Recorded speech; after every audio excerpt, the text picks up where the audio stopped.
넌 무슨 돈을 보냈다고 그래? 내가 쓴 건 첫째가 다 됐는데. 추석 명절 거실이었습니다.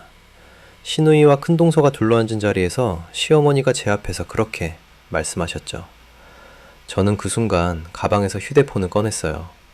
떨리는 손가락으로 화면을 몇 번 터치했습니다. 그러자 거실 TV 화면이 바뀌었어요. 이게 뭐야? 큰동서 윤주의 목소리가 떨렸습니다. 화면엔 엑셀 한 장이 떠 있었거든요. 제목은 이랬습니다. 2023년부터 2025년까지의 총 송금액 및 유용 경로 요약표. 저는 조용히 말했습니다. 2년 동안 제가 보낸 돈 3,800만 원입니다. 그런데 어머님 통장엔 남은 게 없더군요. 대신 아주버님 명의 담보대출 2억 5천, 전세보증금 반환금 3억, 합쳐서 5억 5천이 흐릿하게 사라졌어요. 잠깐 빌렸다고요? 2년이 잠깐인가요? 거실이 얼어붙었습니다. 시어머니는 숨을 멈춘 듯 굳어 계셨고 아주버님은 입술이 새하얗게 질려 있었어요. 여러분의 구독, 좋아요는 더 많은 사연을 만드는 힘이 됩니다. 오늘의 사연 지금 시작합니다. 안녕하세요. 저는 박선영이라고 합니다. 서울에서 작은 세무법인을 운영하고 있어요. 숫자를 다루는 일이 제 직업이지만 정작 제 인생의 숫자는 한참 뒤에야 보게 됐습니다. 2023년 1월 시어머니께서 작은 수술을 받으셨어요. 당시 아주버님 성우 씨가 단톡방에 메시지를 올렸죠. 어머니 수술비 좀 봐야겠어. 선영이네가 여유 있으니까 이번 달은 좀 부탁할게. 아주버님은 가족 중 장남이었습니다. 30살에 독립해서 사업도 하고 결혼도 일찍 하셨어요. 그런 분이 부탁이라고 하니까 저도 남편 민석 씨도 당연히 도와드려야 한다고 생각했습니다. 그래서 그날 바로 120만 원을 송금했어요. 시어머니 수술비와 간병비 명목이었죠. 그런데 그게 시작이었습니다. 다음 달에도 그 다음 달에도 메시지가 왔어요. 이번 달도 좀 봐줘. 약값이 많이 나왔어. 간병인 교체해서 추가 비용 생겼어. 처음엔 수술 후유증이려니 했습니다. 그런데 6개월, 1년이 지나도 멈추질 않았어요. 저는 세무사라 숫자에 민감합니다. 매달 송금할 때마다 자동으로 머릿속에서 계산이 됐어요. 120만 원씩 12개월이면 1,440만 원. 간혹 병원비가 많이 나온다며 180만 원을 보낼 때도 있었으니까 1년에 대략 1,600만 원에서 1,800만 원 정도였죠. 그런데 이상한 건 감사 인사가 없다는 거였습니다. 시어머니는 전화할 때마다 성우가 다 해주니까 걱정 없다고만 하셨어요. 큰동서는 단톡방에 관리 잘하고 있으니 안심하세요 라고만 올렸고요. 정작 제가 보낸 돈에 대해선 아무도 언급하지 않았습니다. 마치 공기처럼 당연한 것처럼 2024년 초 남편 민석 씨가 조심스럽게 말했어요. 여보, 우리 형한테 이번 달은 좀 쉬자고 할까? 왜요? 어머니 상태가 안 좋으신가요? 아니 우리도 애들 학원비며 뭐며 좀 빠듯하잖아. 민석 씨 말이 맞았습니다. 저희 애들도 중학생, 고등학생이었고 학원비며 생활비며 만만치 않았거든요. 그런데 그날 저녁 아주버님한테서 전화가 왔어요. 민석아, 이번 달 송금 안 됐는데. 형, 그게 우리도 좀 여유가. 야, 우리 엄마 일인데 무슨 소리야. 장남이 책임져야지. 내가 돈 좀 있다고 가족 일 뒷전이냐? 전화 너머로 들리는 목소리가 차가웠습니다. 민석 씨는 결국 알았어, 형이라고만 대답했어요. 그리고 그날 밤 저는 또 송금했습니다. 150만 원. 그날 밤 저는 처음으로 송금 내역을 캡처했어요. 그냥 습관처럼요. 세무사니까 증빙 자료 모으는 게 몸에 배어 있거든요. 근데 그게 나중에 제 무기가 될 줄은 몰랐습니다. 2024년 여름쯤이었을 거예요. 시댁 제사 때 처음으로 이상함을 느꼈습니다. 큰동서가 명품 가방을 들고 왔더라고요. 에르메스였어요. 제가 가격을 아는 건 고객 중 한 분이 세무 상담 오실 때 같은 걸 들고 오셨거든요. 1,000만 원이 넘는 가방이었죠. 언니, 가방 예쁘네요. 시누이가 부러운 듯 말했어요. 에이, 별거 아니에요. 남편이 사업 잘 돼서 선물로 준 거예요. 큰동서가 웃으며 대답했습니다. 저는 그 순간 묘한 기분이 들었어요. 사업이 잘 된다는 말이 귓가에 맴돌았거든요. 그럼 왜 매달 저희한테 돈을 받는 걸까요? 제사상을 차리면서 시어머니께서 조용히 말씀하셨어요. 선영아, 이번 달은 좀 더 보내줄 수 있겠니? 약값이 많이 나왔거든. 네, 어머님. 얼마나 필요하세요? 한 200만 원쯤? 저는 그냥 알겠습니다라고 했습니다. 근데 그 순간 큰동서가 거실에서 웃으며 전화하는 소리가 들렸어요. 응, 다음 주에 강남집 한번 보러 가자. 어차피 지금 전세 끝나잖아.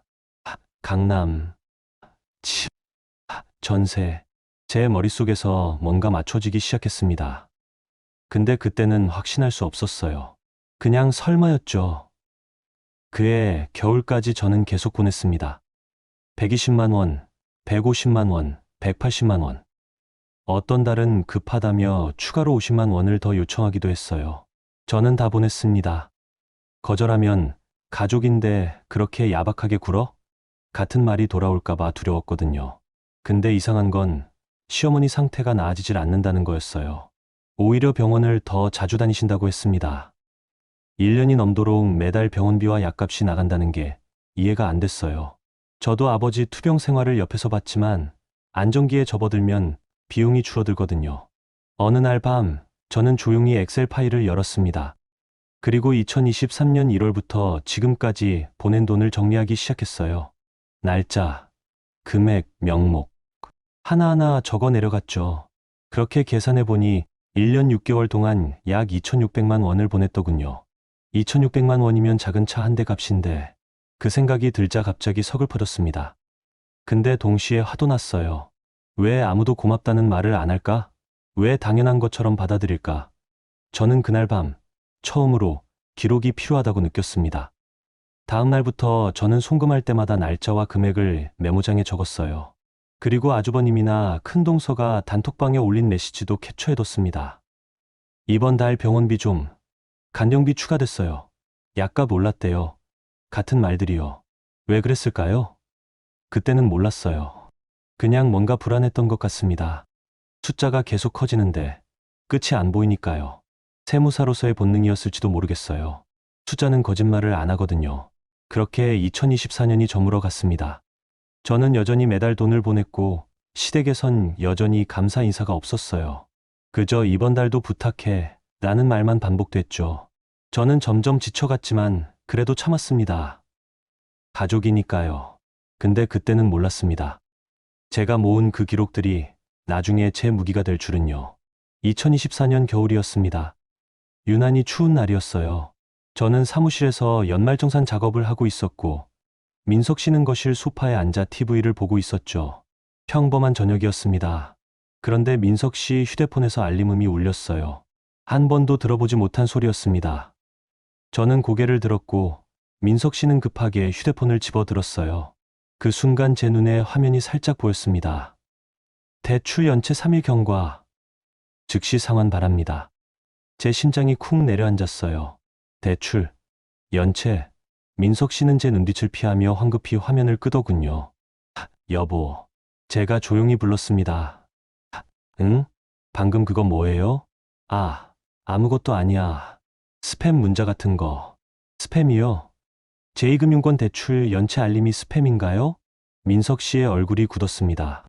저는 천천히 노트북을 닫고 소파 쪽으로 걸어갔어요. 우리 대출 있어요? 그게 있어요. 없어요? 있어. 그 말에 저는 힘이 쭉 빠졌습니다. 결혼한 지 15년이 넘었는데 남편이 제 모르게 대출을 받았다는 게 믿기지 않았거든요. 언제부터요? 얼마나 됐어요? 작년 여름쯤? 급한 일이 있어서. 급한 일이요? 무슨 일인데 저한테 말도 안 하고 제2금융권에서 돈을 빌려요? 민석 씨는 대답하지 못했습니다. 그저 고개만 숙이고 있었어요. 저는 그 순간 뭔가 이상하다는 걸 직감했습니다. 여보, 우리 매달 형님한테 보내는 돈 때문에 빚을 진 거예요? 대답해봐요. 형이 급하다고 했어. 어머니 수술비가 더 필요하다고. 제 머릿속이 하얘졌습니다. 우리는 이미 매달 120만 원에서 180만 원씩 보내고 있었어요. 그런데 그것도 부족해서 남편이 빚을 냈다고요? 그날 밤 저는 잠을 이룰 수 없었습니다. 민석 씨는 먼저 방으로 들어갔고 저는 거실에 혼자 남아 생각에 잠겼어요. 우리가 2년 가까이 보낸 돈이 대체 어디로 간 걸까? 다음 날 아침 저는 조용히 민석 씨에게 물었습니다. 대출 금액이 얼마예요? 800만 원. 이자는 월 20만 원 정도. 연체는 언제부터 된 거예요? 이번 달이 처음이야. 회사 일이 바빠서 깜빡했어. 깜빡했다는 말이 귓가에 맴돌았습니다. 민석 씨는 원래 꼼꼼한 사람이에요. 카드값도 자동이체 걸어두고 공과금도 미리 체크하는 사람이거든요.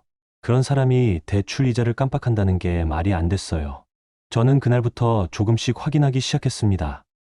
먼저 저희 통장 거래 내역을 뽑았어요.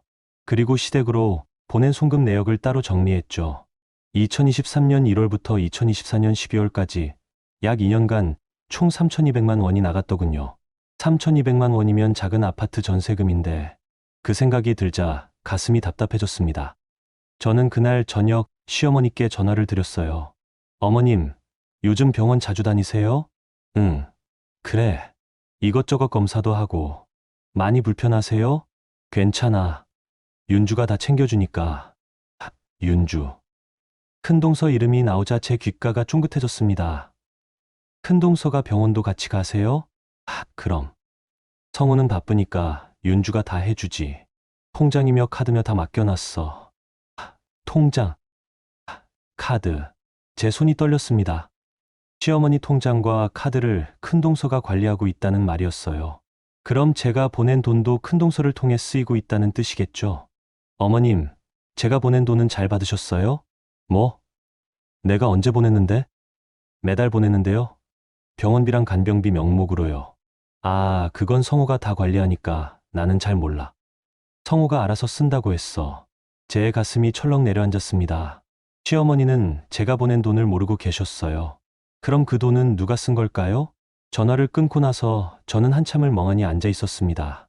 그러다 문득 지난 여름 제사 때 봤던 큰동서의 에르메스 가방이 떠올랐어요. 그리고 강남 집 보러 간다던 전화 통화도요. 저는 그날 밤 다시 엑셀 파일을 열었습니다. 이번엔 단순히 제가 보낸 돈만 정리하는 게 아니었어요. 시댁에서 요청한 항목들을 세분화하기 시작했죠. 병원비 1,200만 원, 간병비 800만 원, 약값 600만 원, 기타 600만 원, 합계 3,200만 원. 그런데 이상했습니다. 시어머니가 받으신 수술은 소액이었어요. 건강보험 적용되면 본인 부담금이 200만 원 정도였거든요. 그럼 나머지 3천만 원은 어디로 간 걸까요? 저는 점점 확신하기 시작했습니다. 이건 부양비가 아니야. 뭔가 다른 곳으로 새고 있어. 며칠 뒤 저는 민석 씨에게 조용히 물었어요. 여보, 형님 사업 요즘 어때요? 응? 잘 되는 것 같던데. 왜? 잘 되면 왜 우리한테 매달 돈을 받아요? 그건 어머니 일이니까. 어머니는 우리가 보낸 돈 모른대요. 민석 씨의 얼굴이 굳었습니다. 뭐, 아까 어머님께 전화했는데 우리가 보낸 돈 잘 모르신대요. 형님이 다 관리한다고만 하시더라고요. 민석 씨는 한동안 말이 없었습니다. 그러다 조심스럽게 입을 열었어요. 선영아, 그냥 넘어가면 안 될까? 넘어가요. 3,200만 원을 그냥 넘어가라고요? 가족끼리 따지면 관계가 안 좋아질 수도 있잖아. 저는 그 순간 깨달았습니다. 민석 씨도 알고 있었구나. 뭔가 이상하다는 걸. 근데 가족이라는 이유로 눈 감고 있었던 거예요. 여보, 당신 대출 이자 월 20만 원이에요. 우리 애들 학원비도 빠듯한데 그 돈을 제2금융권 이자로 내고 있다고요. 그런데 형님네는 에르메스 가방 사고 강남 집 알아보고 있어요. 이게 정상인가요?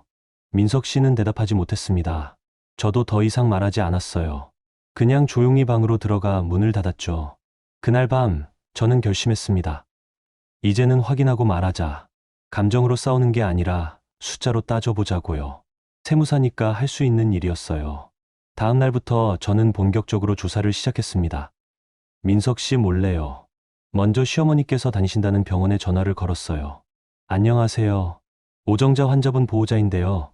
최근 진료 내역 좀 확인할 수 있을까요? 보호자 확인이 필요합니다. 성함이 박선영입니다. 며느리예요. 아, 네. 잠시만요. 최근 6개월간 진료 내역은 월 1회 정도네요. 정기검진 수준입니다. 월 1회. 정기검진. 그럼 매달 요청하던 병원비는 뭐였을까요? 저는 전화를 끊고 다시 엑셀 파일을 열었습니다. 이번엔 병원비 항목을 자세히 들여다봤어요. 급한 수술비, 추가 검사비, 응급실 비용. 근데 병원에서는 정기검진만 받았다고 했습니다. 숫자가 맞지 않았어요. 완전히 어긋나 있었죠. 저는 그날 밤 노트북 화면을 보며 생각했습니다. 이건 부양이 아니야. 착취야. 가족이라는 이름으로 포장된 교묘한 착취였어요. 그때부터 저는 울지 않았습니다. 대신 기록했죠. 송금 날짜, 요청 문자, 병원 확인 내용, 민석 씨 대출 내역. 하나하나 빠짐없이 모았어요. 세무사로 살면서 배운 게 하나 있습니다. 숫자는 거짓말을 안 한다는 거예요. 사람은 말을 바꿀 수 있지만 숫자는 그대로 남아 있거든요. 저는 그 숫자들을 무기로 만들기로 했습니다. 샵샵 시퀀스 3 4천만 5천자. 2025년 1월 어느 새벽이었습니다. 휴대폰 벨소리에 잠이 깼어요. 시계를 보니 새벽 4시 반이었죠. 화면엔 아주버님 번호가 떠 있었습니다. 여보세요? 선영아, 어머니가 쓰러지셨어. 지금 119 타고 가는 중이야. 머릿속이 하얘졌습니다. 저는 급하게 옷을 챙겨 입고 민석 씨를 깨웠어요. 30분 뒤 저희는 대학병원 응급실에 도착했습니다. 응급실은 새벽인데도 사람들로 가득했어요. 저는 간호사에게 시어머니 성함을 말했고 3번 침상으로 안내받았습니다. 시어머니는 산소 마스크를 쓴 채 누워 계셨고 옆에는 아주버님과 큰동서가 서 있었어요. 어머님, 제가 다가가자 시어머니가 약하게 손을 들어 보이셨습니다. 저는 그 손을 꼭 잡았어요. 괜찮으세요? 어디가 불편하세요? 큰동서가 대신 대답했습니다. 혈압이 갑자기 올라가셨대요. 지금 안정 중이고 검사 결과 나오면 입원할 것 같아요. 검사는 다 하셨어요? 네. CT랑 혈액 검사 다 했어요. 저는 고개를 끄덕이며 시어머니를 살폈습니다. 얼굴이 많이 창백하셨어요. 한참을 그렇게 있다가 간호사가 다가왔습니다. 보호자분이세요? 네. 수납 먼저 해주셔야 할 것 같아요. 응급 처치비랑 검사비요. 저는 고개를 끄덕이고 수납 창구로 향했습니다. 창구 앞에는 이미 몇 명이 줄을 서 있었어요. 제 차례가 왔을 때 직원이 서류를 확인하며 말했습니다. 오정자 환자분 맞으시죠? 보호자 동의서는 이미 제출 완료되어 있네요. 네. 동의서요? 네. 여기 보세요. 직원이 화면을 돌려 보여줬습니다. 거기엔 보호자 동의서 제출 완료 도장이 찍혀 있었어요. 그리고 그 옆에 서명이 하나 있었습니다. 저는 그 서명을 보는 순간 심장이 멎는 줄 알았어요. 시어머니 필체가 아니었거든요. 시어머니는 원래 글씨를 또박또박 쓰시는 분이에요. 근데 서류에 있는 서명은 흘려 쓴 것처럼 휘갈겨져 있었어요. 이거 언제 제출된 거예요? 작년 3월이네요. 작년 3월. 제가 송금을 시작한 지 얼마 안 됐을 때였습니다. 누가 제출했는지 확인 가능할까요? 보호자란에 며느리라고만 되어 있네요. 며느리. 저도 며느리지만 큰동서도 며느리였어요. 저는 서류를 자세히 보려고 했지만 직원이 화면을 다시 돌렸습니다. 수납하시려면 카드 주세요. 저는 멍한 상태로 카드를 내밀었습니다. 결제가 되는 동안 머릿속이 복잡했어요. 동의서를 누가 낸 거지? 왜 서명이 다르지? 수납을 마치고 다시 응급실로 돌아왔을 때 간호사가 시어머니 침상 옆에서 뭔가 체크하고 있었어요. 저는 간호사에게 조용히 물었습니다. 간병인 부르셨어요? 네. 큰며느님께서 이미 연락하셨어요. 곧 오실 거예요. 큰며느님. 큰동서를 말하는 거겠죠. 얼마 후 간병인이 도착했습니다. 50대 중반쯤 되어 보이는 여성이었어요. 간병인은 시어머니를 살피더니 저희에게 인사했습니다. 안녕하세요. 최경숙이라고 해요. 안녕하세요. 고생 많으시겠어요. 간병인이 웃으며 대답했습니다. 아니에요. 제가 벌써 6개월째 모시고 있어서 익숙해요. 6개월. 제 귀가 쫑긋해졌습니다. 6개월이나 모셨어요? 네. 작년 여름부터요. 큰면님께서 저한테 통장이랑 카드도 맡기셨어요. 필요한 거 있으면 제가 사다 드리라고요. 통장. 카드. 제 손이 떨렸습니다. 간병인이 시어머니 통장과 카드를 가지고 있다고요? 그럼 시어머니는 본인 돈을 직접 쓸 수 없다는 말이잖아요. 그럼 어머님이 필요한 거 있으시면 어떻게 하세요? 큰며느님한테 연락드리면 허락해 주세요. 그럼 제가 사다 드리고요. 허락. 그 단어가 귓가에 맴돌았습니다. 시어머니가 본인 돈 쓰는데 며느리 허락이 필요하다니요. 저는 더 이상 참을 수 없었어요. 수납 창구로 다시 가서 직원에게 말했습니다. 죄송한데요. 최근 6개월 치 수납 세부 내역 출력 가능할까요? 네, 잠시만요. 잠시 후 A사 용지 3장이 출력됐습니다. 저는 그 서류를 받아들고 구석에 앉아 하나하나 확인했어요. 응급실비, 검사비, 약값 항목들이 쭉 나열되어 있었습니다. 근데 이상한 게 있었어요. 비급여 항목이 유난히 많았거든요. 일반적으로 건강보험이 적용되면 본인 부담금이 적은데 여기는 비급여가 절반 이상이었어요. 저는 휴대폰을 꺼내 사진을 찍었습니다. 그리고 다시 창구로 가서 물었어요. 간병계약서도 확인 가능할까요? 네, 출력해 드릴게요. 간병계약서에는 월 300만 원이라고 적혀 있었습니다. 24시간 간병 기준이었어요. 저는 계산기를 두드렸습니다. 6개월이면 1,800만 원. 근데 우리가 보낸 돈은 간병비 명목으로만 800만 원인데 숫자가 맞지 않았어요. 저는 서류를 들고 민석 씨에게 갔습니다. 여보, 이것 좀 봐요. 민석 씨가 서류를 받아들었어요. 그리고 표정이 굳어졌습니다. 이게 뭐야? 간병비가 월 300만 원이래요. 6개월이면 1,800만 원이에요. 근데 우리가 보낸 간병비 명목 돈은 800만 원밖에 안 돼요. 나머지 1,000만 원은 어디서 나온 거예요? 민석 씨는 대답하지 못했습니다. 그때 아주버님이 다가왔어요. 뭐 하는 거야? 형, 이거 좀 보세요. 간병비가 월 300만 원인데 우리가 보낸 돈은 이것밖에 안 돼요. 나머지는 누가 낸 거예요? 아주버님의 얼굴이 미묘하게 변했습니다. 그건 내가 냈지. 형이요? 그럼 형도 돈을 내셨다는 거예요? 당연하지. 나도 아들인데. 저는 그 말을 듣고 씁쓸하게 웃었습니다. 아주버님이 돈을 냈다면 왜 매달 저희한테 송금을 요청한 걸까요? 저는 더 이상 따지지 않았어요. 대신 조용히 서류를 가방에 넣었습니다. 그리고 다시 시어머니 침상으로 돌아갔죠. 시어머니는 여전히 산소 마스크를 쓰고 계셨어요. 저는 그 모습을 보며 생각했습니다. 이분은 본인 통장도 못 쓰고 본인 이름으로 된 서류도 누군가 대신 썼네. 마치 투명인간처럼 존재하지만 존재하지 않는 사람처럼 느껴졌어요. 새벽 7시쯤 시어머니는 병실로 옮겨졌습니다. 간병인이 옆에 붙어서 돌봐드리기로 했어요. 저와 민석 씨는 집으로 돌아왔습니다. 집에 도착하자마자 저는 노트북을 켰어요. 그리고 오늘 받은 서류들을 스캔해서 폴더에 저장했습니다. 수납 세부 내역, 간병 계약서, 동의서 4본. 민석 씨가 옆에서 조용히 물었어요. 선영아, 그거 왜 모아? 증거예요. 증거? 네. 나중에 필요할 것 같아서요. 민석 씨는 더 이상 묻지 않았습니다. 저도 더 설명하지 않았어요. 그냥 묵묵히 파일을 정리했죠. 그날 이후 저는 확신했습니다. 이건 단순한 부양이 아니라는 거요. 누군가 의도적으로 시어머니를 통제하고 그 과정에서 돈을 빼돌리고 있다는 거요. 그리고 그 서류 속 서명이 제 의심을 확신으로 바꿔놓았습니다. 시어머니가 퇴원하신 지 일주일쯤 지났을 때였습니다. 저는 시댁에 문병을 갔어요. 큰동서가 문을 열어줬습니다. 어머, 선영씨. 어서 오세요. 어머님 좀 뵈려고요. 어머니는 방에서 쉬고 계세요. 들어가 보세요. 저는 방으로 들어가 시어머니를 살폈습니다. 많이 회복되신 것 같았어요. 어머님, 좀 어때요? 괜찮아. 윤주가 잘 챙겨줘서 다행이에요. 필요한 거 있으시면 말씀하세요. 시어머니는 고개를 끄덕이셨습니다. 저는 한참을 시어머니와 이야기를 나누다가 조심스럽게 물었어요. 어머님, 요즘 통장은 직접 관리하세요? 아니, 윤주한테 맡겨뒀어. 내가 잘 모르니까.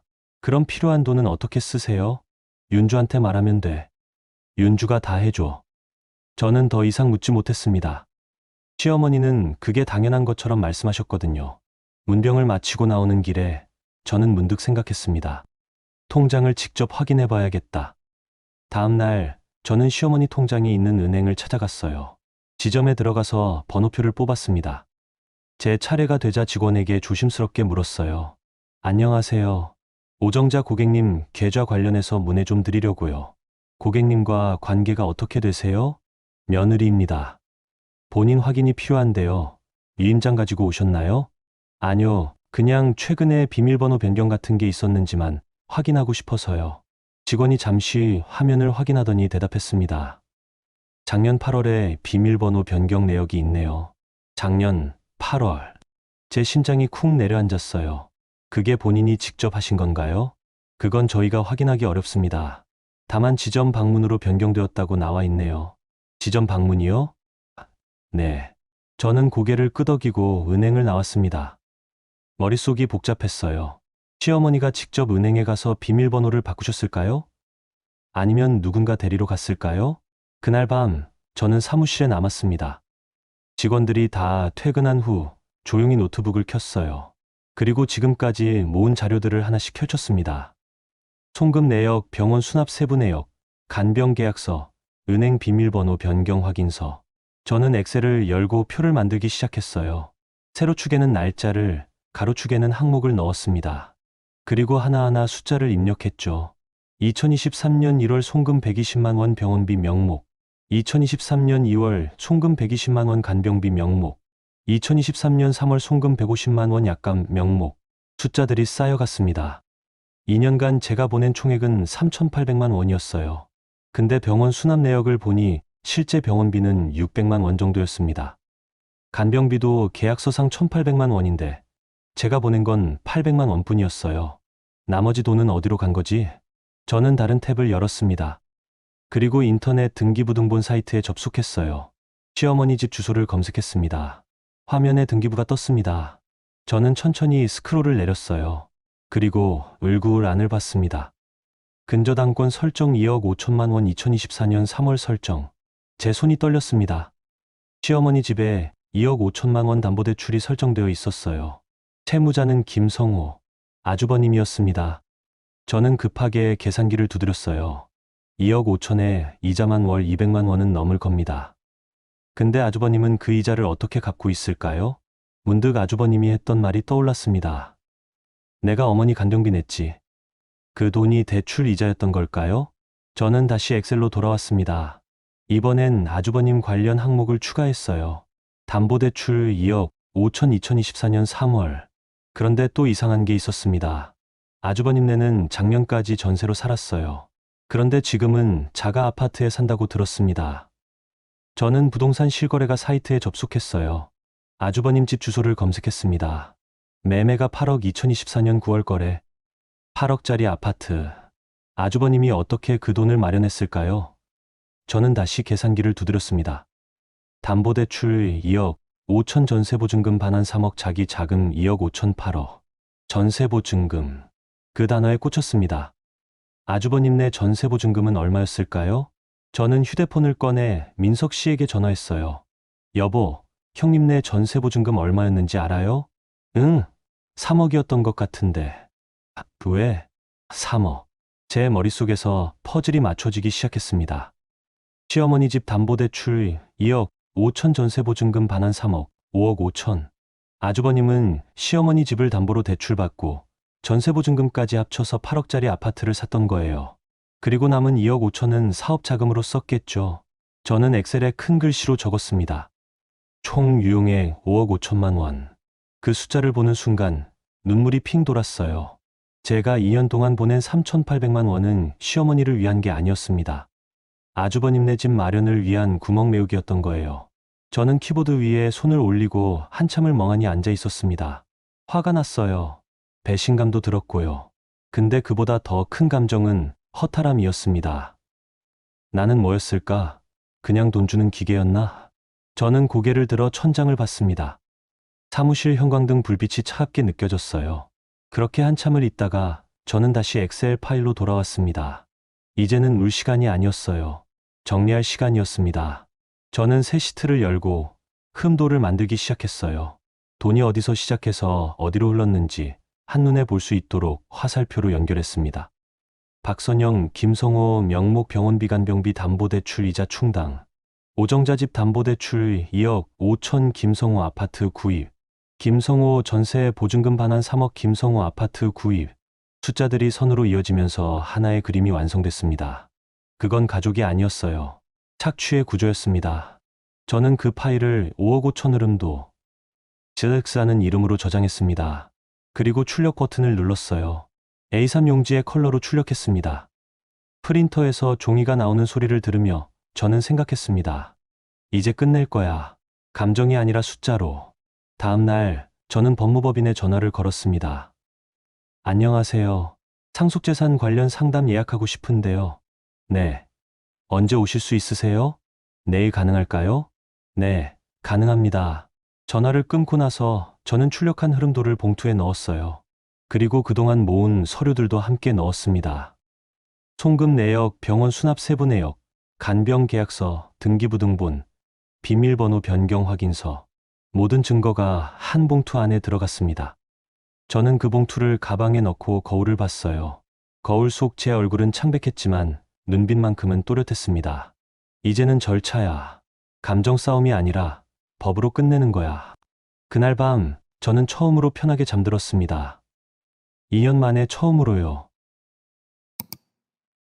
여러분, 여기까지 들으시면서 어떤 마음이 드셨나요? 선영 씨는 2년 동안 가족이라는 이름으로 돈을 보냈지만 정작 그 돈은 다른 곳으로 흐르고 있었습니다. 응급시 서류 한 장, 은행 비밀번호 변경 기록 하나가 진실을 드러냈죠. 선영 씨는 이제 더 이상 울지 않습니다. 대신 숫자를 모으고 증거를 쌓고 절차를 준비하고 있어요. 과연 이 이야기가 어떻게 끝날까요? 그럼 여러분, 다음 이야기도 계속 들어봐 주세요. 샵샵 시퀀스 5 4천만 5천자. 2025년 추석이었습니다. 시댁에는 온 가족이 모였어요.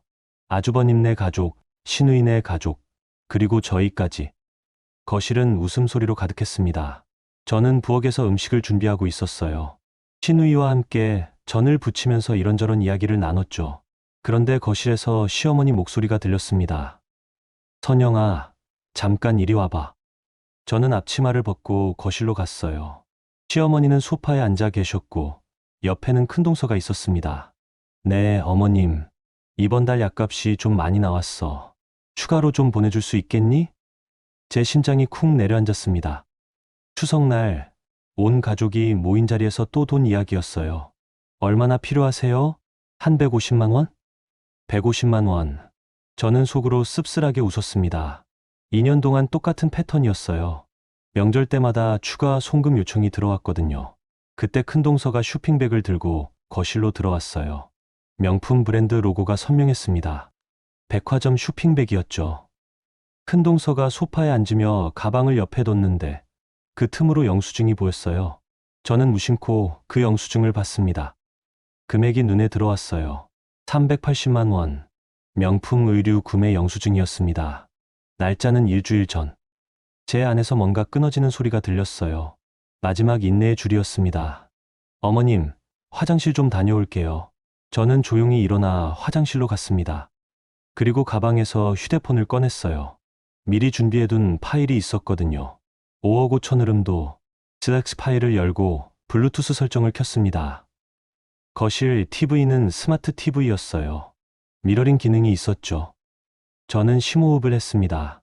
그리고 화장실 문을 열고 거실로 걸어갔어요. 선영아, 괜찮아? 민석 씨가 걱정스럽게 물었습니다. 네, 괜찮아요. 저는 소파에 앉았습니다. 그리고 휴대폰을 조작하기 시작했어요. 블루투스로 TV와 연결했습니다. 선영아, 뭐 하는 거야? 시어머니가 물으셨어요. 어머님, 잠깐만 보여드릴 게 있어요. 제 휴대폰 화면이 TV로 미러링 됐습니다. 거실에 있던 모든 사람의 시선이 TV로 향했어요. 화면에는 엑셀 표가 떠 있었습니다. 제목은 이랬습니다. 2023년 1월 2025년 9월 총 송금액 및 유용 경로 요약표. 시누이가 작게 소리쳤어요. 언니, 이게 뭐예요? 저는 침착하게 대답했습니다. 제가 2년 동안 시댁에 보낸 돈입니다. 자세히 보세요. 화면에는 날짜별, 항목별로 송금 내역이 정리되어 있었어요. 그리고 맨 아래에는 큰 글씨로 이렇게 적혀 있었습니다. 총 송금액 3,800만 원. 아주버님이 벌떡 일어났습니다. 선영아, 이게 무슨 짓이야? 형, 앉아 계세요. 아직 안 끝났어요. 저는 화면을 넘겼습니다. 다음 페이지에는 병원 수납 내역이 떠 있었어요. 실제 병원비 600만 원, 실제 간병비 1,800만 원 계약서 기준. 제가 보낸 돈은 3,800만 원인데 실제 어머님께 쓰인 돈은 2,400만 원입니다. 나머지 1,400만 원은 어디로 갔을까요? 큰 동서의 얼굴이 창백해졌어요. 저는 다시 화면을 넘겼습니다. 이번엔 등기부등본이 떴습니다. 근저당권 설정 2억 5천만 원 채무자 김성호. 어머님 집에 2억 5천 담보대출이 설정되어 있더군요. 채무자는 형님이에요. 시어머니가 놀란 목소리로 물으셨어요. 뭐, 우리 집에 대출이? 네, 어머님. 작년 3월에 설정됐어요. 어머님은 모르셨죠? 시어머니는 대답하지 못하셨습니다. 저는 마지막 화면을 띄웠어요. 김성호 아파트 매매 내역 8억 원 2024년 9월. 자금 출처. 담보대출 2억 5천. 전세보증금 반환 3억. 자기 자금 2억 5천. 총 유용액 5억 5천만 원. 거실이 조용해졌습니다. 시계 초침 소리만 들렸어요. 아주버님이 떨리는 목소리로 말했습니다. 선영아, 이건 오해야. 오해요? 뭐가 오해예요? 잠깐 빌린 거야. 사업 자금이 필요해서. 저는 조용히 웃었습니다. 잠깐이요? 형, 2년이 잠깐인가요? 그리고 잠깐 빌렸으면 왜 제게는 계속 돈을 요구하셨어요? 형이 어머님 간병비 냈다고 하셨잖아요. 그 돈이 담보대출 이자였던 거 아니에요? 아주버님은 대답하지 못했습니다. 큰동서가 벌떡 일어났어요. 우리가 뭘 잘못했어요? 어머니 모시는 것도 우리고 관리하는 것도 우린데. 관리요? 제 목소리가 차갑게 나왔습니다. 어머님 통장 비밀번호를 언제 바꾸셨어요? 작년 8월이죠. 어머님은 아시나요? 시어머니가 고개를 저으셨어요. 난 비밀번호 바꾼 적 없는데. 그럼 누가 바꿨을까요? 큰동서 답해 주시겠어요? 큰동서의 입술이 떨렸습니다. 그건 어머니가 기억 못하실까봐. 기억 못하실까봐 며느리가 마음대로 바꿔도 되나요? 그리고 응급실 동의서도 어머님 서명이 아니었어요. 누가 대신 썼어요? 그건. 그리고 간병인한테 통장이랑 카드 맡긴 것도 어머님 허락 받으셨어요? 큰동서는 더 이상 대답하지 못했습니다. 신우이가 조용히 물었어요. 언니, 그럼 아주버님네가 정말 어머니 돈을 썼다는 거예요? 네. 5억 5천만 원을요. 그리고 제가 보낸 3,800만 원도 결국 아주버님네 구멍 메우기에 쓰였어요. 거실에 무거운 침묵이 흘렀습니다. 아주버님이 다시 입을 열었어요. 선영아, 우리 가족인데 이렇게까지 해야 돼? 저는 천천히 고개를 들어 아주버님을 봤습니다. 형, 가족이라는 말이 면죄부인가요? 가족이니까 착취해도 되고, 가족이니까 수려도 되고, 가족이니까 훔쳐도 된다는 거예요? 훔쳤다니, 그게 무슨 말이야? 그럼 뭐예요? 어머님 모르게 집 담보 잡고, 통장 비밀번호 바꾸고, 전세보증금까지 쓴 게 훔친 게 아니면 뭐예요? 아주버님의 얼굴이 붉어졌습니다. 나는 장남이야. 집안을 책임져야 하는 사람이라고. 책임이요? 제 목소리가 떨렸습니다. 책임지는 사람이 어머님 돈으로 8억짜리 아파트 사요. 책임지는 사람이 동생한테 매달 180만 원씩 뜯어내요. 잠깐이 5억 5천이에요? 이게 책임인가요? 그 말에 거실이 완전히 얼어붙었습니다. 시어머니가 떨리는 목소리로 물으셨어요. 성호야, 이게 사실이니? 아주버님은 대답하지 못했습니다. 그저 고개만 숙이고 있었어요. 시어머니의 눈에서 눈물이 흘렀습니다. 내가 널 믿었는데. 저는 조용히 휴대폰을 내려놓았습니다. 그리고 민석 씨를 봤어요. 민석 씨는 창백한 얼굴로 저를 바라보고 있었습니다. 여보, 우리 집에 가요. 저는 가방을 들고 일어났습니다. 거실을 나서는데 뒤에서 큰동서의 울음소리가 들렸어요. 하지만 저는 돌아보지 않았습니다. 숫자는 거짓말을 하지 않습니다. 그리고 저는 더 이상 숫자 앞에서 울지 않기로 했으니까요. 샵샵 시퀀스 6 4천만 5천자. 추석 저녁이 깊어갔습니다. 저와 민석 씨는 차에 탄 채로 시댁 앞에 멈춰 서 있었어요. 집으로 돌아가려다가 민석 씨가 차를 세웠거든요. 여보, 그냥 가면 안 될 것 같아. 왜요? 어머니가 혼란스러우실 거야. 우리가 끝까지 있어야 할 것 같아. 저는 한참을 고민하다가 고개를 끄덕였습니다. 민석 씨 말이 맞았어요. 시어머니는 지금 가장 힘든 시간을 보내고 계실 테니까요. 저희는 다시 시댁으로 들어갔습니다. 거실은 여전히 무거운 분위기였어요. 시누이네는 먼저 돌아가고 아주버님네와 시어머니 그리고 저희만 남아 있었습니다. 시어머니는 소파에 앉아 계셨어요. 눈가가 빨갛게 부어 있었습니다. 아주버님은 창가에 서서 밖을 보고 있었고 큰동서는 부엌에서 뭔가를 정리하고 있었어요. 저는 시어머니 옆에 앉았습니다. 어머님, 괜찮으세요? 시어머니는 고개를 저으셨어요. 선영아, 난 정말 몰랐어. 성우가 그런 짓을 할 줄은. 어머님 잘못이 아니에요. 하지만 내가 너무 믿었어. 장남이니까 책임감 있을 거라고. 시어머니의 목소리가 떨렸습니다. 그때 큰동서가 부엌에서 나왔어요. 손에 봉투 하나를 들고 있었습니다. 어머님, 이거 보세요. 큰동서가 봉투를 시어머니 앞에 내밀었어요. 이게 뭐니? 어머니가 작년에 써두신 거예요. 기억 안 나세요? 시어머니는 봉투를 받아 들었습니다. 저도 옆에서 봤어요. 봉투에는 유언장이라고 적혀 있었습니다. 제 심장이 쿵 내려앉았어요. 시어머니가 봉투를 열었습니다. 안에는 A사 용지 한 장이 들어 있었어요. 시어머니는 천천히 그 종이를 펼쳤습니다. 저도 옆에서 내용을 봤습니다. 본인 우정자는 본인의 재산을 장남 김성호에게 상속한다. 그 아래에는 시어머니 이름과 도장이 찍혀 있었어요. 시어머니가 떨리는 목소리로 물으셨어요. 윤주야, 이게 뭐니? 어머니가 작년에 써두신 거잖아요. 성호 오빠가 장남이니까 재산을 물려주시겠다고요. 난 이런 거 쓴 적 없는데. 제 귓가가 쫑긋해졌습니다. 어머님, 정말 안 쓰셨어요? 응. 난 유언장 같은 거 생각해 본 적도 없어. 저는 큰동서를 봤습니다. 큰동서의 얼굴이 굳어 있었어요. 큰동서, 이거 언제 준비하신 거예요? 어머니가 작년에. 어머님은 안 쓰셨다잖아요. 기억을 못 하시는 거예요.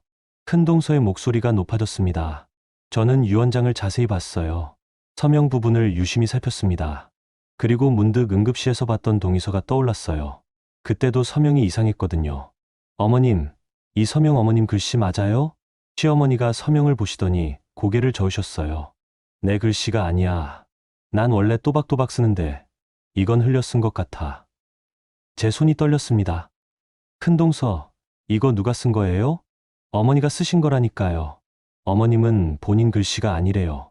나이 드시면 글씨체가 바뀔 수도 있잖아요. 저는 휴대폰을 꺼냈습니다. 그리고 갤러리에서 사진 한 장을 찾았어요. 응급실에서 찍었던 동의서 사진이었습니다. 이것 좀 보세요. 저는 휴대폰을 큰동서에게 내밀었어요. 이건 응급실 동의서예요. 작년 3월에 제출된 거죠. 여기 서명 보세요. 지금 유언장 서명이랑 똑같아요. 큰동서의 얼굴이 창백해졌습니다. 그래서요? 어머님은 응급실 동의서도 직접 안 쓰셨대요. 누가 대신 썼죠?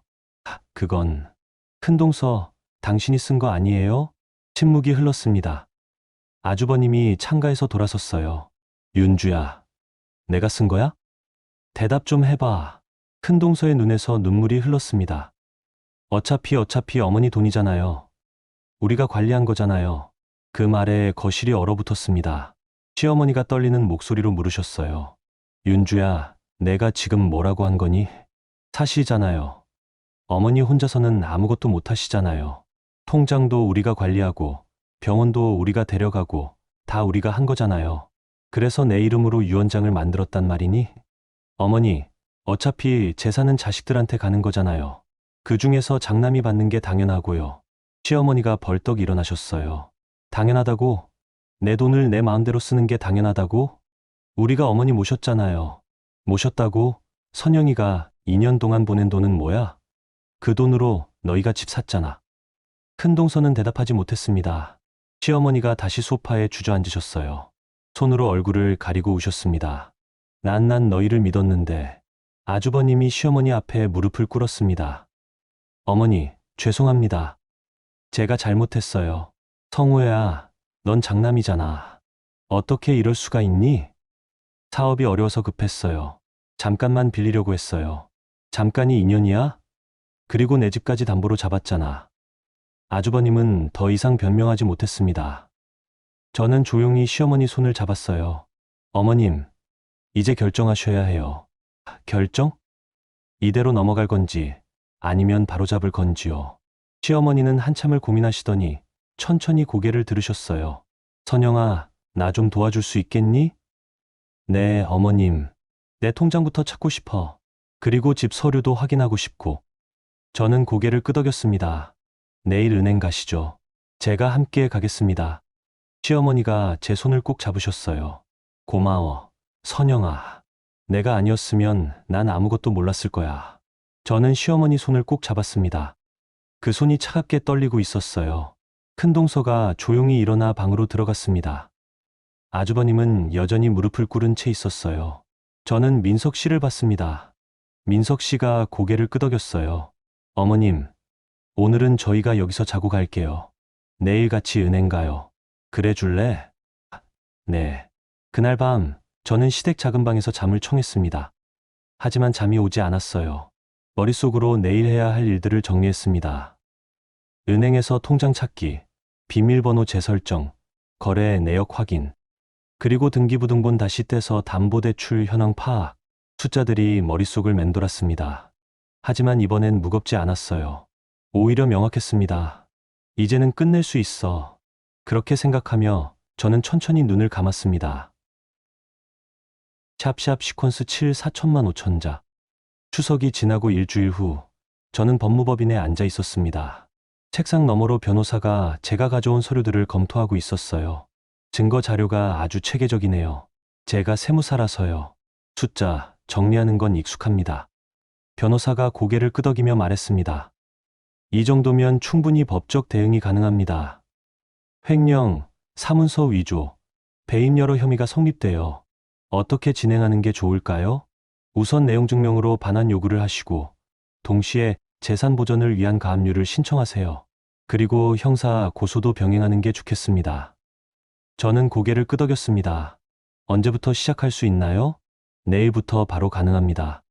다음 날 저는 우체국에 갔어요.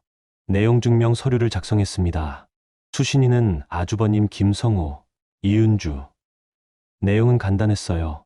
귀하는 2024년 3월부터 오정자 명의 부동산에 무단으로 근저당을 설정하고 전세보증금 3억 원을 개인적으로 유용하였습니다. 본서신을 받은 날로부터 7일 이내에 위 금액을 반환하시기 바랍니다. 기한 내 반환하지 않을 경우 법적 조치를 취하겠습니다. 우체국 직원이 서류를 확인하고 접수했습니다. 발송 완료됐습니다. 감사합니다. 그 길로 법원에 갔어요. 재산 보전을 위한 가압류 신청서를 제출했습니다. 아주버님 명의 아파트에 대한 가압류였어요. 법원 직원이 말했습니다. 채권 금액이 5억 5천만 원이네요. 담보는 여기 등기부등본이랑 거래 내역서입니다. 확인했습니다. 접수하겠습니다. 마지막으로 경찰서에 갔습니다. 민원실에서 고소장을 작성했어요. 혐의는 횡령, 사문서 위조, 배임, 증거 자료로 은행 거래 내역 등기부등본, 위조된 동의서와 유언장 사본을 첨부했습니다. 경찰관이 서류를 검토하며 물었어요. 피고소인과 관계가? 시동생 부부입니다. 가족 관계네요. 합의 의향은? 없습니다. 경찰관이 고개를 끄덕였습니다. 알겠습니다. 접수하겠습니다. 모든 절차를 마치고 나오니 오후 4시였습니다. 저는 차에 앉아 한참을 멍하니 있었어요. 2년 동안 참았던 일들이 이제 법적 절차로 넘어갔습니다. 집으로 돌아오니 민석 씨가 거실에 앉아 있었어요. 다 끝났어? 네. 형한테서 전화 왔어. 30통 넘게. 뭐래요? 만나자고. 얘기 좀 하자고. 저는 고개를 저었습니다. 만날 거 없어요. 이제는 법으로 끝낼 거예요. 민석 씨가 한숨을 쉬었어요. 선영아, 그래도 가족인데. 여보, 가족이라고 해서 다 용서되는 건 아니에요. 5억 5천을 훔쳐가고 제 이름으로 서류를 위조하고 시어머니를 속인 사람들이에요. 민석 씨는 더 이상 말하지 않았습니다. 사흘 뒤 아주버님네에 내용 증명이 도착했습니다. 그리고 그날 저녁 아주버님이 저희 집 앞에 왔어요. 초인종을 계속 눌렀습니다. 민석 씨가 문을 열었어요. 형, 민석아, 선영이 좀 만나게 해줘. 형, 선영이는 안 만날 거래요. 제발 좀 부탁해. 내가 잘못했어. 용서해달라고 전해줘. 저는 거실에서 그 소리를 들었습니다. 하지만 나가지 않았어요. 민석 씨가 조용히 말했습니다. 형, 이제 법으로 해결하기로 했어요. 더 이상 감정 싸움은 안 할 거예요. 법. 야, 우리 가족인데 법까지 가야 돼? 형이 먼저 법을 어겼잖아요. 아주버님은 한참을 문 앞에 서 있다가 결국 돌아갔습니다. 일주일 뒤 법원에서 가압류 결정이 났습니다. 아주버님 명의 아파트에 5억 5천만 원 상당의 가압류가 설정됐어요. 아주버님은 그 아파트를 팔 수도 담보로 잡을 수도 없게 됐습니다. 며칠 후 아주버님 사업에도 영향이 미치기 시작했어요. 거래처에서 신용조회를 했는데 가압류 내역이 나온 거죠. 거래처는 계약을 중단했습니다. 그리고 큰동서가 살던 강남 아파트도 문제가 생겼어요. 아파트 구입, 자금 출처에 대한 조사가 들어간 겁니다.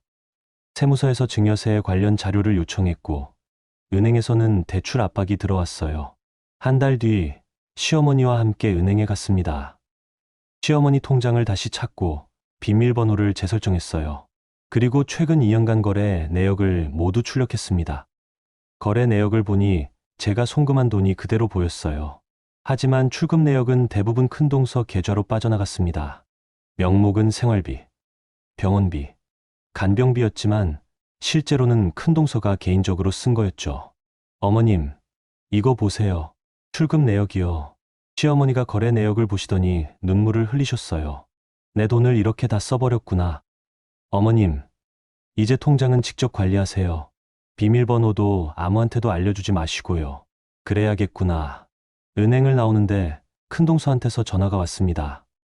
시어머니가 전화를 받으셨어요. 여보세요? 어머니, 저예요. 윤주예요. 무슨 일이니? 어머니, 제발 선영 씨 좀 말려주세요. 우리 집까지 가압류 당했어요. 이러다 집 잃어요. 시어머니의 얼굴이 굳어졌습니다. 윤주야, 그건 내가 한 일의 결과야. 어머니, 제발요. 가족이잖아요. 가족이라면 내 통장을 마음대로 쓰지 말았어야지. 내 이름으로 서류를 위조하지 말았어야지. 어머니, 윤주야, 이제 내 통장은 내가 못 만져. 내가 직접 관리할 거야. 시어머니가 전화를 끊으셨습니다. 손이 떨리고 있었어요. 저는 시어머니 손을 잡았습니다. 어머님, 잘하셨어요. 선영아, 내가 너무 늦게 깨달았구나. 아니에요. 지금이라도 바로잡으시는 거예요. 시어머니가 고개를 끄덕이셨어요. 2달 뒤 경찰서에서 연락이 왔습니다. 조사 결과 사문서 위조와 횡령 혐의가 인정된다는 내용이었어요. 검찰로 송치될 예정이라고 했습니다. 아주버님네는 변호사를 선임했어요. 그리고 합의를 제안했습니다. 하지만 저는 거절했어요. 합의는 없습니다. 끝까지 갈 겁니다. 변호사가 난처한 표정으로 말했습니다. 박선영 씨, 그래도 가족인데, 가족이었으면 이런 짓 안 했겠죠. 저는 단호하게 대답했습니다. 그날 밤 민석 씨가 조용히 물었어요. 선영아, 정말 끝까지 갈 거야? 네. 후회 안 해? 아니요. 이제는 숫자로 끝내는 거예요. 감정이 아니라 절차로요. 민석 씨가 제 손을 잡았습니다. 고생 많았어. 저는 씁쓸하게 웃었습니다. 아직 안 끝났어요. 하지만 마음 한편으로는 알고 있었어요. 이제 끝이 보인다는 거요. 샵샵 시퀀스 8 4천만 5천자. 2025년 12월이었습니다. 창밖으로 첫눈이 내리고 있었어요. 저는 사무실 창가에 서서 그 눈을 바라보고 있었습니다. 휴대폰이 울렸어요. 변호사님한테서 온 문자였습니다. 합의안 최종 확정됐습니다. 내일 오전 10시 법무법인으로 오시면 됩니다. 드디어 끝이 났습니다. 다음 날 저는 법무법인에 갔어요. 회의실에는 아주버님 부부와 그쪽 변호사가 앉아 있었습니다. 아주버님은 많이 야윈 모습이었어요. 큰동서는 고개를 숙이고 있었고요. 양쪽 변호사가 합의서를 검토했습니다. 최종 합의 내용 확인하겠습니다. 피고인 김성호, 이은주는 피해액 5억 5천만 원 중 우선 1억 원을 3개월 이내 변제하고 나머지 4억 5천만 원은 5년간 분할 변제합니다. 매월 750만 원씩 납부하며 연체 시 즉시 강제 집행에 동의합니다. 아주버님이 떨리는 목소리로 물었어요. 선영아, 이게 마지막이지? 저는 고개를 끄덕였습니다. 네. 합의금만 제대로 내시면 형사고소도 취하할게요. 정말 미안해. 미안하다는 말은 이제 필요 없어요. 약속 지키세요. 합의서에 서명이 오갔습니다. 저도 서명했고 아주버님 부부도 서명했어요. 합의가 끝나고 법무법인을 나오는데 아주버님이 뒤따라왔습니다. 선영아, 잠깐만. 저는 돌아봤어요. 형, 할 말 있으세요? 나 정말 잘못했어. 사업이 어려워서 급했던 거야. 형, 급하면 훔쳐도 되나요? 시어머니 돈을 마음대로 써도 되고 제 이름으로 서류를 위조해도 되나요? 아주버님은 대답하지 못했습니다. 형, 저는 형이 사과하길 바라는 게 아니에요. 다시는 이런 일이 없길 바라는 거예요. 저는 돌아서서 걸었습니다. 뒤돌아보지 않았어요. 며칠 뒤 시어머니 댁에 갔습니다. 시어머니는 훨씬 건강해 보이셨어요. 어머님, 안색이 좋으세요. 응. 요즘 마음이 편해서 그런가 봐. 통장 관리는 잘하세요? 그럼. 이제는 내가 직접 다 해. 카드값도 확인하고 병원비도 내가 내고. 시어머니가 웃으셨습니다. 오랜만에 보는 편안한 웃음이었어요. 선영아, 앉아봐. 저는 시어머니 옆에 앉았습니다. 어머님, 무슨 일 있으세요? 아니, 그냥 하고 싶은 말이 있어서. 시어머니가 제 손을 잡으셨어요. 선영아, 정말 고마워. 뭐가요? 내가 나를 살렸어. 시어머니의 눈에서 눈물이 흘렀습니다. 난 평생 장남만 믿고 살았어. 장남이니까 집안을 책임져야 한다고 생각했지. 근데 그게 아니더구나. 책임은 진심에서 나오는 거였어. 어머님, 내가 아니었으면 난 끝까지 몰랐을 거야. 내 돈이 어디로 가는지, 누가 나를 이용하는지. 저도 눈물이 났어요. 어머님, 저도 처음엔 무서웠어요. 가족이라는 관계가 깨질까 봐요. 근데 깨달았어요. 진짜 가족은 서로를 이용하지 않는다는 거요. 시어머니가 제 손을 꼭 잡으셨어요. 선영아, 내가 낳은 아들보다 내가 더 나를 생각해줬어. 정말 고마워. 저희는 한참을 그렇게 앉아 있었습니다. 말없이 손만 잡고요. 일주일 뒤 아주버님네에서 첫 변제금 1억 원이 들어왔습니다. 저는 그 돈을 시어머니 통장으로 입금했어요. 어머님, 1억 원 들어왔어요. 그래? 다행이다. 이 돈으로 뭐 하실 거예요? 글쎄, 일단 저축해둬야겠지. 나중에 내가 아플 때 쓸 거야. 이제는 누구한테 손 벌리지 않을 거야. 시어머니의 목소리가 단호했습니다. 겨울이 깊어갔습니다. 저희는 작은 임대 아파트로 이사했어요. 시댁과는 적당한 거리를 두기로 했습니다. 새집 거실에서 민석 씨와 차를 마시고 있었어요. 여보, 후회 안 해? 뭐가요? 형이랑 관계가 완전히 끝났잖아. 저는 고개를 저었습니다. 끝난 게 아니에요. 재정립된 거죠. 재정립? 네. 이제는 가족이라는 이름으로 서로를 착취하지 않는 관계요. 각자 자기 삶을 책임지는 거예요. 민석 씨가 웃었어요. 넌 정말 강해. 아니에요. 그냥 숫자를 믿은 거예요. 감정은 거짓말할 수 있지만 숫자는 거짓말 안 하니까요. 창밖으로 눈이 내리고 있었습니다. 새하얀 눈이 모든 걸 덮어주는 것 같았어요. 저는 노트북을 열고 5억 5천을 음도 슬랙스 파일을 봤습니다. 이제는 필요 없는 파일이었지만 삭제하지 않았어요. 제가 얼마나 강해질 수 있는지 보여주는 증거니까요. 며칠 뒤 시어머니한테서 전화가 왔습니다. 선영아, 내일 저녁에 우리 집에서 밥 먹자. 내 식구만. 네, 어머님. 다음 날 저녁 저희 가족은 시어머니 댁에 갔어요. 식탁에는 제가 좋아하는 음식들이 차려져 있었습니다. 어머님, 이렇게까지 안 하셔도 되는데요. 아니야. 내가 하고 싶어서 한 거야. 식사를 하면서 시어머니가 조용히 말씀하셨어요. 선영아, 나 요즘 생각이 많아. 무슨 생각이요? 평생 남에게 기대며 살았구나 싶어. 남편한테, 아들한테, 며느리한테. 근데 정작 나 자신은 없었어.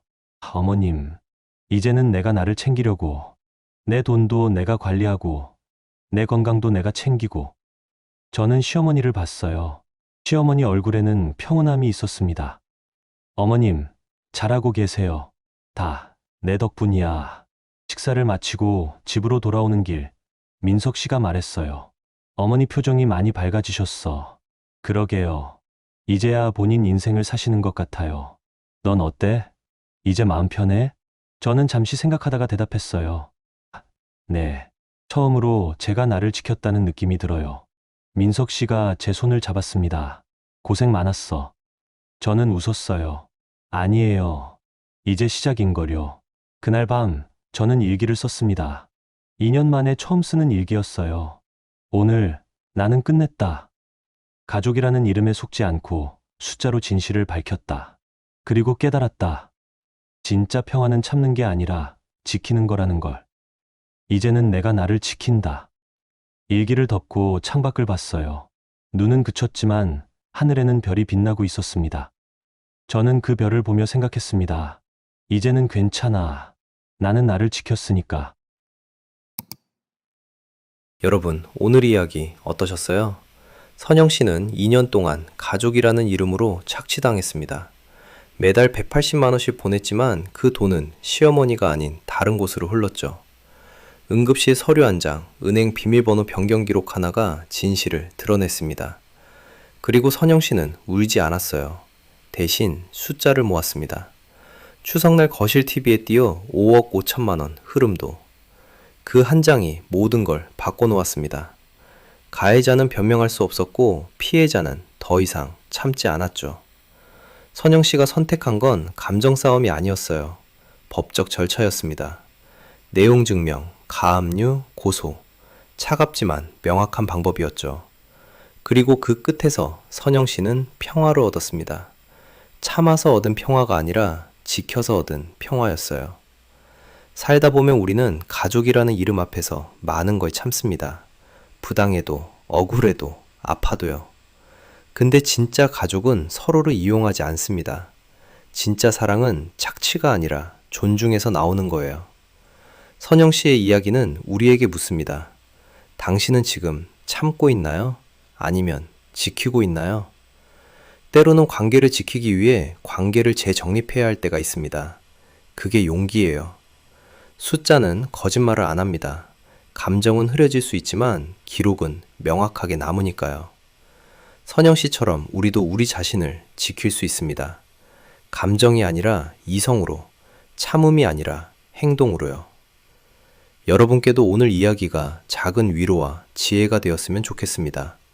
누구나 자기 인생의 주인이 될 자격이 있으니까요. 오늘도 끝까지 들어주셔서 정말 감사합니다. 구독과 좋아요 부탁드립니다. 여러분의 관심이 더 좋은 이야기를 만드는 힘이